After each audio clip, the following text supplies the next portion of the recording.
52%가 분노 조절을 잘 못해서 여러 가지 많은 어려움과 고충을 겪고 있다는 그 기사를 보았습니다. 한국인들이 들었을 때, 이 말을 들었을 때 많은 분노를 일으킨다고 하는데요. 그 첫 번째 말은 내가 이런 말은 진짜 안 하려고 했는데 너를 위해서 이제 하는 말이다. 이제 보통 안 하려고 하면 안 하면 되는 말이 이제 분노를 일으킨다라는 것이죠. 그리고 두 번째는 기분 나쁘게 듣지 말고 잘 들어라. 이미 내용을 듣기 이전부터 그 말을 들으면은 저도 이제 기분이 이제 나쁘더라고요. 이제 어디 뭐 공신력 있는 어떤 그 조사 기관에서 뭐 나온 내용은 아니고요. 어디 지나가는 어떤 그 인터넷 게시판에서 그런 글들을 이제 보면서 그 말 한마디에도 이제 한국인들은 이제 성인의 50% 이상이 그 분노를 잘 조절하지 못해서 그런 어떤 갈등이나 어떤 다툼이나 어떤 그런 이제 싸움이 일어난다는 그런 내용을 한번 본 기억이 있습니다. 분노의 감정을 여러분 잘 처리할 수 없으면요, 그리스도의 영적인 성장과 성숙은 불가능합니다. 예수 믿는 자로서 분노를 억제하고 무조건 참으라는 그런 이야기는 아닙니다. 예수님께서도 분노를 표출하시는 그 장면을 우리가 종종 복음서에서 목격을 할 수 있는 것처럼 성령님에 의해 통제되지 않는 악한 분노는 우리가 반드시 피해야 하지만 또 정말로 필요한 선한 분노는 우리들 가운데 필요할 때가 간혹 있습니다. 그러나 죄성을 가진 우리 인간은요, 내가 이것을 선한 분노인지 사실은 악한 분노인지 그것을 판단하거나 분별하는 것은 사실은 쉽지 않습니다. 대표적으로 공동체 안에서 옳은 소리를 내기 위해서 드러내는 분노는 사실 우리는 경계해야 합니다. 예수님께 향유 옥합을 가지고 나와서 예수님의 그 머리에 부었을 때 제자들의 잘못된 판단으로 인한 분노가 그렇습니다. 마태복음 26장 7절에서 9절에 이렇게 나와 있습니다. 한 여자가 매우 귀한 향유 한 옥합을 가지고 나와서 식사하시는 예수의 머리에 부으니 제자들이 보고 어떻게 했습니까? 분개하여 이르되 무슨 의도로 이것을 허비하느냐, 이것을 비싼 값에 팔아 가난한 자들에게 줄 수 있었겠도다 하거늘.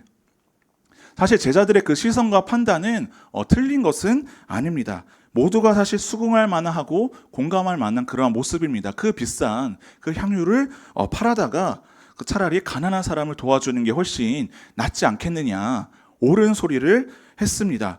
한 번에 허비하는 것보다는 좀 더 선한 곳에, 조금 더 의미 있는 곳에 사용하자라고 그렇게 분기한 그 제자들의 모습은 어떻게 보면 의로운 분노처럼 보입니다. 조금 더 잘못된 생각이 아니지만 예수님의 생각은 달랐습니다. 그때 예수님께서 말씀하시죠. 그가 내게 무슨 일을 하였다? 좋은 일을 하였다라고 예수님께서 말씀하신 것처럼 사실 죄성을 가진 인간은요, 우리 죄인들은요, 영적으로 그 눈이 가리워져 있습니다. 무엇이 하나님의 일이고 무엇이 사람의 일인지 잘 구분되지 않을 때가 참 많이 있고요. 무엇이 선한 분노이고 무엇이 악한 분개인지 그것을 우리가 온전히 판단할 수가 없다라는 것이죠. 그래서 우리는 교회 공동체 생활이나 아니면 또 사회생활이나 가정생활에서 확실하고 아무리 옳고 정당한 행위라고 해도 그것이 과연 내가 선한 분노인지를 우리는 늘 항상 경계하고 주의해야 된다는 것입니다. 오늘 우리가 읽은 말씀에도요, 사도 바울이 엄청난 격분과 분노를 표현하고 있는 것을 우리가 볼 수 있습니다. 16절 말씀입니다. 바울이 아덴에서 그들을 기다리다가 그 성에 우상이 가득한 것을 보고 마음에 격분했다라고 했습니다. 바울이 2차 전도 여행 중에 지금 최고의 학문과 예술의 도시 어디에 방문을 하게 되는가? 아덴에 방문하게 됩니다. 그 아덴은 우리가 알고 있는 아테네입니다. 그곳에서 분노가 일어난 이유는 그 도시는 우상을 숭배하는 도시였기 때문입니다. 여기서 격분했다라는 그 원어의 뜻을 보니 마음이 불편했다. 그리고 크게 화가 났다. 또 다른 말로 짜증이 지금 난 상황이라는 것입니다. 바울은 아덴 사람들의 그 우상 섬기는 그 모습을 보고 화가 났습니다. 참되고 유일하신 하나님을 알지도 못하고 예배도 드리지 않고 있다는 사실로 인해 그의 마음이 슬펐습니다. 감정적인 그러한 이유뿐 아니라 동시에 그들을 회심시키고자 지금 2차 전도 여행 중에 복음으로 말미암아 그들을 또한 구원해내고자 하는 그러한 자극도 받고 있었습니다. 사도 바울은 영적으로 귀를 잃고 사탄에 의해 눈먼 그 자들을 보면서 어떻게 보면 하나님 보시기에 지금 선한 분노를 일으키고 있는 것이죠. 그들은 교육은 많이 받았지만 세상에서 가장 똑똑한 사람들처럼 보였지만 하나님을 알지는 못했습니다. 사역을 하다 보면 저도 가끔씩 이러한 사도 바울과 같은 격분이 일어날 때가 있습니다. 예. 그 청년들을 볼 때, 청년들이 없어야 되는데 오늘따라 청년들이 몇 명 앉아 있는데 이 청년들 아닙니다. 특히 섬기는 자리에 있는 어떤 리더들이나 어떤 이제 봉사를 또 오래 하는 그런 어떤 청년들이 꼭 반드시 나와야 돼 어떤 기도의 자리에 나오지 않을 때, 또 이제 수련회를 준비해야 되니까 당연히 기도의 자리에 나와야 되는데 불구하고 저 혼자서 그렇게 마음속에 어떠한 그러한 분노가 일어날 때가 있다는 것이죠. 또 주의 성수가 온전히 이루어지지 않는 모습을 볼 때, 말씀을 전하고 있는데 조는 모습을 볼 때, 당장이라도 어떻게 보면은 그만두게 하고 싶은 그러한 마음이, 분노가 일어날 때가 있습니다. 예, 이것은 비밀이에요. 청년들한테 얘기하지 말고. 그래서 오늘날의 그 우상은 사실 눈으로 보이는 그 우상신을 만드는 것만이 우상은 아니라는 것이죠. 저는 그러한 생각을 합니다. 하나님보다 다른 것에 마음을 빼앗기고 있는 것. 현대인들의 우상은 무엇입니까? 하나님을 바라보지 못하고 다른 것에 시간과 마음이 빼앗기고 있으면 그곳에 에너지를 쓰고 있는 그 모습이 바로 우상을 섬기는 모습이지 않을까. 썬데이 크리스천보다 더 마음이 아픈 것은 뭐냐면요, 제가 만든 용어인데 그 시즌 크리스천들이 있어요. 그 청년부 안에. 그래서 계절마다 나옵니다. 그냥 계절마다. 그래서 참 신기해요. 아예 그냥 떠나가는 것도 아니고 계절에 한 번씩 오듯이 몇 달 만에 오랜만에 반가운 그런 청년들을 만나 인사를 하면 제가 어떻게 거기다 대고 또 이렇게 정죄를 하겠습니까? 그래 정말 오랜만에 왔다, 잘 왔다. 이렇게 격려를 이제 하는데 다음 주에도 보면 좋겠는데 그 다음 계절에 또 만나게 되는 것이죠. 그래서 그동안 어떻게 지냈냐고 애써 웃으며 물어보면 그 이유는 늘 항상 바빴다라는 거예요. 바빴습니다. 그래서 저는 이제 바쁘다라는 그 단어를 사실 굉장히 싫어하거든요. 과장된 해석일 수 있지만 오늘날 현대인들, 특히나 젊은이들이나 그 청년들의 그 우상은 저는 바쁨이라고 생각을 하거든요. 세상에서의 바쁨은 미덕이고 어떻게 보면 부지런한 것이고 성실한 모습의 어떠한 대표적인 모습으로 세상에서는 묘사하지만 하나님 앞에서의 그 바쁨은요, 그것이 주님을 바라보는데 방해가 된다면, 하나님을 믿음의 눈으로 바라보는데 다른 곳의 에너지를 뺏기게 되는 그런 바쁨이라고 한다면 저는 그것이 오늘날 이 아덴에서 사람들이 자신들이 만들어낸 그 우상신을 보느라 하나님을 외면했던 그 모습과 다르지 않다라고 저는 그렇게 느껴지거든요. 하나님 아버지를 쳐다볼 겨를도 없이 바쁨에 쫓겨 사는 그러한 인생들, 2000년 전에 그 우상 숭배를 하고 있었던 그들의 모습과 다를 바가 없기 때문에 저도 이러한 사도 바울과 같은 격분이 일어날 때가 있어서 이 말씀을 묵상을 하면서 사실은 공감이 되었습니다. 그런데요, 아까 제가 말씀드린 것처럼 아무리 정당한 상황이고 옳은 소리라고 해서 화를 내서 되겠습니까? 안 되겠습니까? 왜 안 됩니까? 사도 바울이 하면 어려운 분노고 제가 하면 안 됩니까? 혼낸다고?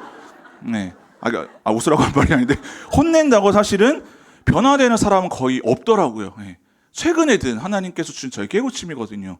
아무리 옳은 소리고 정당한 어떤 상황 가운데에서 바르게 가르쳐야 되는 목회자로서 리더들, 청년들 가르쳐야 되는 그 소리를 하더라도요, 마음문이 사실은 닫혀지지, 사실 사람의 말로, 사람의 어떤 그 목소리로 그들이 변화되거나 설득이 되는 경우는 사실은 거의 없었다라는 것이죠.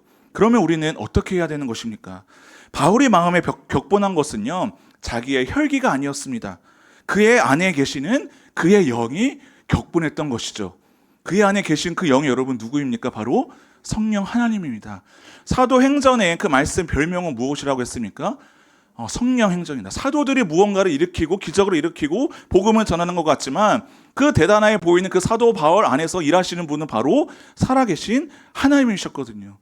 그가 그 아덴 사람들을 보고 분노를 일으켰던 것은요, 자기의 혈기가 아니라 자기의 감정의 표출이 아니라 그의 안에 계시는, 동행하시고 계시는 성령님의 분노였다는 것이죠. 성령님이 그 다스리시는 그 분노만이 오늘날 우리에게 필요한 분노인 것이죠. 그렇다면 성령님이 기뻐하시는 그 분노, 그분이 다스리시는 그 분노는 어떠한 모습으로 나타나는가? 언제나 우리 안에 계신 성령님과 동행하며 그분의 뜻을 구하는 몸부림이 우리들에게도 필요하다라는 것입니다. 오늘 우리가 읽은 그 사도행 17장, 16, 17절 말씀에 세 번의 성경에 이렇게 나와 있습니다. 제가 읽어드리겠습니다. 바울은 아테네에서 그들을 기다리고 있는 동안에 온 도시가 우상으로 가득 차 있는 것을 보고 격분하였다. 개역개정에는 이 접속사가 없거든요. 그래서 바울은 회당에서는 유대 사람들과 이방 사람들과 예배자들과 더불어 토론을 벌였고 또한 광장에서는 만나는 사람들과 날마다 토론하였다. 격분한 그 결과의 어떤 그 태도의 행동의 모습 여러분 무엇입니까? 그래서 그는 예배자들과 더불어 토론을 벌였고 광장에서도 시장에서도 만나는 사람들과 날마다 토론했다라는 것입니다. 그냥 말싸움이라는 것이 아닙니다. 우상으로 가득 차 있는 그 도시를 보고 바울이 격분하여 사람들과 변론했다, 토론했다. 다른 말로 복음을 전했다라는 것이죠. 바울은 지금 뭐 하는 중에 있으니까 2차 전도 여행 중에 있습니다. 복음을 전하는 그러한 여정길 가운데에 성령님께서 지금 우상신을 섬기고 있는 그 아덴의 도시의 모습을 보게 하십니다. 그리고 그 죽어가는 영혼들을 보고 성령님께서 다스리시는 분노를 일으키게 되죠. 그 분노로 그 사람들의 상처를 입히고 다툼을 일으키고 말싸움으로 어떻게 그 사람들을 설득했던 것이 아니라 결국 그가 했던 행동은 무엇인가? 복음을 전했다라는 것이죠. 17절 하반절에 이렇게 나왔습니다. 이는 바울이 예수와 부활을 전하기 때문이로라. 분명하게 나오죠. 예수와 부활을 전하는 그 토론의 그 모습이 성령님이 다스리시는 분노로 일어난 사도 바울의 모습이었습니다. 단순히 감정을 억누르고 다스려서 그렇게 할 수 있었던 것이 아니죠. 습관에 따라서 기계적으로 그렇게 한 것도 아니었습니다.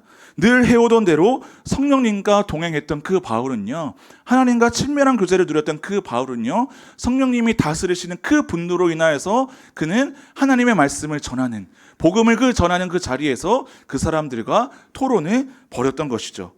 회당에서는 유대인과 경건한 사람들에게, 장터에서는 날마다 만나는 사람들에게 복음을 전했다는 것이죠. 무슨 말입니까? 한마디로 교회 안에서도 복음을 전했던 것이고요, 교회 밖에서도 삶의 자리에서도 바울은 복음을 전했던 것입니다. 그저 격분해서 그저 화만 표출했던 것이 아니었습니다.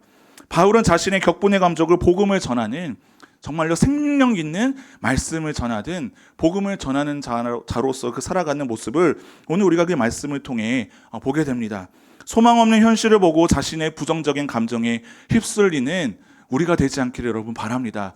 오늘날에도 더욱더 악한 그 세대 가운데에 어떻게 보면 사단은 더욱더 교묘해져서요, 눈에 보이는 어떤 악한 사단막의 세력으로 하나님을 믿지 말라고 방해하는 것이 아니라 때로는 현대인들의 바쁨으로, 때로는 어떤 교묘한 갈등으로 하나님을 바라보지 못하게 하고 언제나 우리의 인간의 그러한 부정적인 감정으로 우리를 휩쓸리게 만든다라는 것이죠. 그때 성령님의 인도하심에 따라 우리는 이 더욱더 소망 없는 이 세대 가운데 어두운 사망의 그늘 아래와 같이 살아가는 그 영혼들에게 우리는 예수 그리스도를 전할 그 기회를 우리는 바라볼 수 있어야 하는 것입니다. 여러분은 하나님을 모르는 사람들의 현실과 그 처지를 바라볼 때 여러분들은 성령님이 주시는 마음으로 깊이 격분하고 계십니까? 저는 이 격분을 아주 잘하는, 아까도 말씀드렸지만 저는 열정적인 제가 사역자인 줄 알았어요. 최근까지 저 스스로를요. 격분만 한다고 되는 것이 아니죠. 제가 의로운 분노를 한다라고 저는 착각을 했습니다. 청소년 사역을 할 때도 주일에 학원으로 빠지는 그런 이제 아이들을 사실은 그러면 안 되는데 저주 아닌 저주를 한 것이죠. 너희들 그때 믿음 생활 제대로 안 하면 원하는 대학교 절대 못 가. 근데 수치가 그래요. 별로 그렇게 주일에 빠져서 별로 이렇게 잘 되는 친구들을 본 적이 없는 것이 아니라 제가 안 들었겠죠. 물론 대학교를 잘 가는 친구도 물론 있었겠죠. 또 주일에 요즘 청년들은 20대 초반의 청년들은 알바로 인하여서 믿음 생활의 시장을 받을 때 저는 그때 사실은 기도했거든요. 이러한 기도를 하면 안 되는데 지금 혹시 학원에 종사하시는 분들은 죄송한데 제가 그때 기도했거든요. 주일에 학원문 여는 곳은 제발 망하게 해주십시오. 몇 년 전에 저희 교회 오기 전에요. 그래서 근데 진짜 어느 날 그 친구들이 알아가지고 이제 학원이 문을 닫게 됐다고 하니까 사실은 그냥 어느 순간 그냥 우연히 그랬던 것이겠죠. 정말로 분노가 치밀어 오르는 거예요.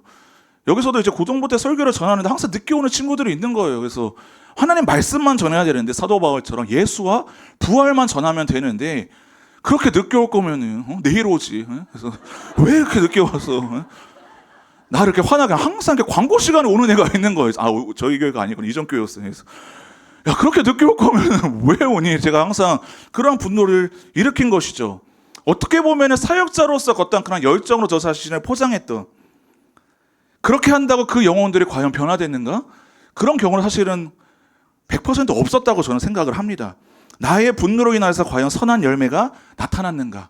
그게 바로 나의 어떤 그 이제 혈기로 일으키는 분노와 성령님이 다스리시는 분노의 차이점입니다. 그냥 속은 편하겠죠. 분노를 일으키려면요. 근데 오늘 우리가 읽은 말씀 19절 20절 말씀 이렇게 나와 있습니다. 성령님이 다스리시는 분노, 이러한 선한 열매가 나타납니다. 함께 읽겠습니다. 19절 20절 시작. 그를 붙들어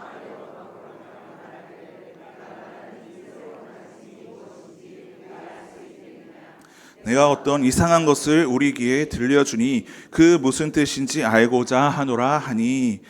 멋진 건축물도 많았고 신도 많은 그 아덴은요, 그리스 문화와 그런 철학과 교육의 중심지였습니다. 철학자를 비롯한 교양인들은 언제나 새로운 것을 들을 준비가 되어 있었다라는 것입니다. 많은 어떤 그런 이제 다신교, 이방 신교들을 믿으니까 그 바울도 그런 수많은 신들 가운데 새로운 어떠한 가르침, 새로운 신을 소개하는 것으로 그들은 생각을 했습니다. 그래서 바울의 연설을 듣겠다며 그때 당시 아덴의 그런 최고 회의격인 아레오바고 모임에 그를 연설자를 이제 초대를 하게 됩니다. 바울이 우상에 가득 찬 소망 없는 땅 아덴을 보고 그저 격분하고 한탄만 하고 있었다고 한다면, 그저 부정적인 감정만 표출하고 있었다라고 한다면 이렇게 복음을 전할 기회를 얻지 못했겠죠. 바울이 아레오바고에서 복음을 전한 결과가 이제 우리가 읽진 않았지만 그 뒤에 이제 바울의 그 설교가 나타나게 됩니다. 32절 이렇게 나와 있습니다. 말씀은 올리지 않았는데요. 그들이 죽은 자의 부활을 듣고 어떤 사람은 조롱도 했습니다. 언제나 복음을 전하는 그 자리에 있는 환영만 받는 것이 아니라 조롱하는 사람도 있었습니다. 또 어떤 사람은 이 일에 대하여 내 말을 다시 듣겠다 하니. 그리고 34절 말씀입니다. 몇 사람이 그를 가까이 하여 믿으니 그 중에는 아레오바고 관리 디오누시오와 다말이라 하는 여자와 또 다른 사람들도 있었더라. 사도 베드로가 설교를 했었던 것처럼 3,000명의 회개가 일어나 어떤 그러한 기적의 역사는 일어나지 않습니다. 그러나 한 영혼도 귀하게 보시는 그 하나님 아버지의 눈에는요, 그의 어떠한 그 격분을 통하여서 하나님께서 그것을 다스리셔서 결국 아레오바고 관리 디오누시오가 라는 사람이 하나님을, 예수님을 만나게 됐다는 것이죠. 이 디오누시오의 그 뜻을 보니까 하나님의 감동이라는 거예요. 감동. 한 영혼을 귀하게 보시는, 한 영혼을 귀하게 여기셔서 우리를 위해서, 나를 위해서 이 땅에 예수 그리스도의 십자가 보혈의 피로 우리를 구원해 주시는 그 하나님 아버지는요, 언제나 그 영혼을 향한 그 마음으로 우리를 이 복음의 자리로 초대하시고 부르신다라는 것입니다. 그 죽어가는 영혼을 볼 때에 그들을 향한 어떠한 그 의로운 분노, 선한 분노가 우리 안에 있는가. 성경에는 나와 있지 않지만 그 역사적 자료에 보면 이 디오누시오, 그 바울의 어떠한 그 말씀, 복음을 전하고 예수를 믿게 된 결과 이 아덴 지역에 어떻게 보면은 최초의 어떤 감독이 되었다라는 것이죠. 오늘날 담임 목회자가 되었다라는 것입니다. 그 한 사람을 통해서 하나님께서는 놀라운 또한 역사적인 어떤 그 복음의 그 물결을 일으키셔서 오늘날 우리들에게까지도 이 말씀의 그 복음이 우리들에게도 전해져 오는 것 아니겠습니까? 그리스도인으로서 복음을 전할 그 준비가 언제나 우리는 되어 있어야 되는 것입니다. 세상의 그 악한 어떠한 가치관, 그 풍습, 그것을 그저 우리는 한탄만 하고 부정적인 감정에 휩싸여서 패배감을 젖어서 살아가는 것이 아니라 사도 바울과 같이 언제나 성령님과 친밀한 교제와 동행을 하는 그러한 믿음의 자리 가운데 우리들에게도 이러한 복음을 전할 수 있는 기회를 하나님께서는 우리에게 반드시 주신다라는 것이죠. 복음을 누가 여러분 전할 수 있습니까? 수요 전도 특공대만 나와서 할 수 있습니까? 그렇지 않습니다. 전도 폭발 훈련을 받으시면은 복음을 잘 전할 수 물론 있겠지만, 제가 담당자라서 드리는 말씀이에요. 물론 복음을 전하기 위해서는 그러한 시간도 우리들에게는 필요하지만 성령에 충만한 자들이 성령이 이끄시는 대로 하나님 나라의 그 복음을 전할 수 있는 것입니다. 영혼을 사랑하는 그 마음으로 악해져가는 그 세대 가운데 우리가 우리의 요즘에 그 자녀 세대들이 학교에서 잘못된 그 가치가 동성애라든지 어떤 말도 안 되는 어떤 성경의 가치관에 절대적으로 반하는 그 모습을 보면서 부모님들도 분노를 일으키시지 않습니까? 근데 우리의 자녀뿐만이 아니라 오늘날 이 다음 세대들이 소망 없이 복음 없는 그런 세상 가운데 죽어져 가고 있는 그런 어떤 모습을 우리는 바라본다면 그 아덴의 수많은 그 우상신들을 바라보고 그저 좌절하고 낙심하고 그냥 분노하는 어떤 그 감정으로 그쳐서 끝난 것이 아니라 그 영혼들을 위해 날마다 토론하고 하나님의 말씀의 복음을 전했던 것처럼 그런 사도 바울과 같은 어떤 그 믿음의 결단이 우리들에게도 있어야 될 줄 믿으시기를 바랍니다. 그래서 날마다 우리가 언제나 하나님 말씀을 읽어야 되는 거예요. 단순히 우리가 어떠한 지적인 만족을 위해서가 아니라, 단순히 어떤 우리가 그런 믿음에, 왜 우리가 믿음을 여러분 성장해야 됩니까? 이미 우리는 하나님 아버지의 놀라운 구원의 선물을 받은 자로서 그 기쁨을 누리는 자들이 여러분 아닙니까? 그런데 우리가 성경을 열심히 읽어야 되는 이유는 무엇입니까? 기도의 자리에 나와야 되는 이유는 무엇입니까? 언제나 하나님께서 찾으시는 그 영혼들, 하나님께서 우리를 먼저 부르셨습니다. 그래서 때로는 세상 가운데 우리의 어떤 그 시선에서는 정말로 가능성 없이 보이는 그러한 자리에서도 언제나 우리는 믿음의 눈을 들어 하나님의 일하심을 기대하며 언제나 날마다 복음을 전하기 위해 우리가 갖춰져야 되는 것이죠. 그래서 우리는 예배의 자리에 나와 날마다 그 주님의 그 말씀에 감격을 누리며 성령님의 그 충만한 은혜를 우리가 흘려보낼 수 있도록 우리는 하나님 나라의 복음을 전하는 자로 살아갈 수 있어야 됩니다. 그래서 우리는 하나님께서 말씀하시는 대로 사도 바울이 예수와 부활을 전했던 것처럼 저 역시도 목회자로서, 또 여러분들 각자 어떤 구역장으로서, 또 어떤 가정의 가장으로서, 또 가르치는 어떤 선생으로서, 교사로서 우리가 전하는 그 말 자체에는 능력이 없습니다. 그러나 하나님의 말씀을 전하면은 그 하나님의 말씀에 능력이 있는지 우리는 믿어야 합니다. 하나님 말씀으로 주님께서는 세상을 창조하셨습니다. 하나님 말씀으로 또한 우리를 구원해내시기 위해 그 말씀이 육신되어 예수님께서 이 땅에 오셨기에 우리는 담대한 그 믿음으로 성령님이 다스리시는 그 분노로 인하여서 하나님 나라의 그 복음만을 전할 수 있는 예수와 그 부활의 메시지를 전할 수 있는 저와 여러분 될 수 있기를 간절히 바랍니다. 이제 우리 함께 찬양하고 기도하기를 원하는데요.